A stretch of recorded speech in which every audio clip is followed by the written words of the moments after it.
Another edition of the On the Mic podcast, and for the first time on this show, someone I'm actually very excited to talk to because I've got a lot of questions for him. And after his last fight, he had a very lovely quote that fist fights are a very real and serious thing. And I really love that because whether it's in my dating life or talking to my family or whatever it is, when there's a fight on and people want to know, hey, why can't you hang out? Why can't you do this? I'm just going to be like, Henry Corrales said, fist fights are a very serious thing. So if you guys can't get with it, you can get lost with it. But you will see him compete next weekend at Bellator 273. He is the one and only Henry Corrales. Henry, how are you? I'm good, man. Thanks for having me. Yeah, absolutely. Thank you for joining the show. Obviously, the first time you and I are getting to talk, and you'll take on Aiden Lee on January 29th. You'll be on the main card on Showtime. Just first and foremost, I know you've kind of enjoyed these roller coaster ups, downs in your career. Just right now, where are you and how do you feel? I know you're coming off a win in your last fight, just a couple months removed, but just overall, where do you feel you are in your career? Kind of like the same as always has been. I like fighting, dude. So I'm just really happy that I get to fight somebody. Yeah, and speaking of that, that's one thing that I feel like I really do like about not just you as a fighter, but you inside the cage, inside the Bellator cage. You always show that you love to fight. You're not here to be, the most on the ground technique, and you want firefights. You want fights that are going to bring the crowd to their feet, and you want to make the most of your time inside the cage. I mean, is that an accurate assumption? Pretty much.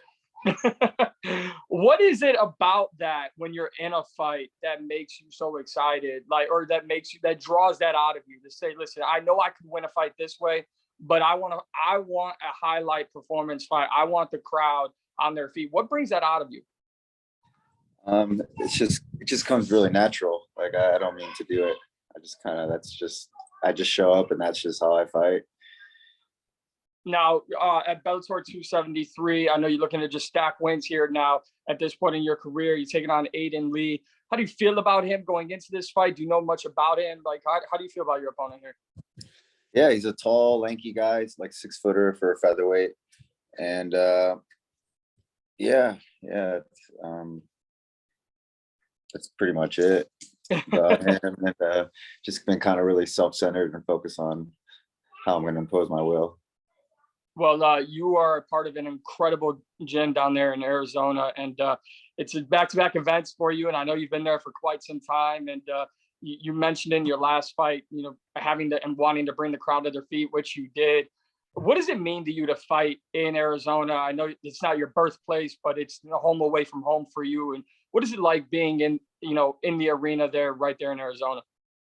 Man, it's cool. I didn't expect the audience to go so crazy. They're like fighting out of Phoenix, Arizona, and they just fucking went crazy. They just seen a brown guy with tattoos walk out, and they're just like, like it's not like they knew who the fuck I was, but they're just like, yeah. And so that was pretty cool. Got me all fired up. What about your team, Henry? You've got a great team, and you have possibly one of the greatest of all time, in Henry Cejudo. And I know you talk a lot about the team down there. You have another GOAT, coming over into your gym, and that being John Jones. Just the incredibly tight, talented group that you guys have there in your gym, and there's so many names to list off, yourself included. What makes your team in that gym so special? Yeah, well, first of all, the coaching staff is super legit. Eddie Chaw, Santino DeFranco, Angel Cejudo. Henry's been kind of like a coach too. Zombie's gonna be running his camp there, and just all the other guys. It's just like there's just a bunch of high level fighters, and people want to train with those fighters and the coaches. So it's a good scene here right now. It absolutely is. And you just mentioned Zombie, and he's got a big fight coming up. And for me, it's an interesting question. I've been trying to phrase it the right way, but when you have guys who are fighting for big opportunities like Zombie is, and then you have a fighter like yourself who loves wars and wants the best performances each and every time that he's in the cage, do you feel it brings it out more, that gets brought out more of you inside the gym with your teammates, or when you're standing across the cage? Is it something that you can find inside the gym to bring out this firework dynamic that you have, or does it have to come from your opponent on fight night? Yeah, it's, it definitely takes two to tango for sure.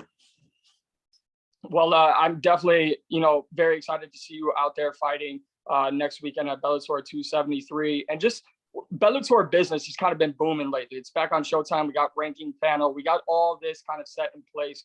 How do you feel coming into 2022 and where you are with the promotion and inside your division? Yeah, I love fighting for Bellator. This is like my 15th fight with them. So just looking forward to making some more noise with them. What are your goals for this year? If you have, I'm not, like I said, first time I'm talking to you, trying to get to know Henry Corrales. Are you a guy who comes in, like, I know it's one fight at a time for all fighters, but are you looking towards the entire year, or do you just go just day by day? Yeah, well, first of all, it starts with just making it to the gym and just getting better and just keep sharpening all the tools and, just trying to push myself up different levels. And from there, it's just like, I just want to fight as much as possible. What keeps that going for you, Henry? What is it that you look at, where you are in your career? And obviously you love to fight.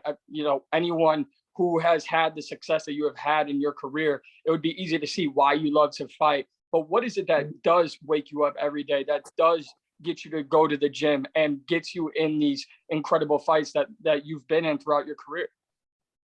Well, I really like training. I really like my teammates. I really like to fight. And I'm not as good as I should be, I don't think. So that kind of drives me to just keep pushing forward. I think that's kind of a warning label to any opponent that you have, in the future. And Aiden Lee being the next one standing across from you inside the Bellator cage. What should we expect from you? Back again in Arizona. I mean, you're starting off 2022, first event for Bellator. They've been off for a while. I mean, like you said, brown guy tattoos, the crowd's going to remember you. They're going to be going crazy. You got your team with you. What should we expect? Well, for me, it's just like, I'm really looking forward to just walking to the center of the ring and just like seeing whose nuts are hanging lower that night. I absolutely love it. Well, Henry Corrales, I want to thank you for your time, and I really appreciate you taking time out. I know the fight's about a week away, but again, you'll be facing Aiden Lee at Bellator 273, and wish you all the best and hope we can talk again soon. Oh, yeah, man. Thank you.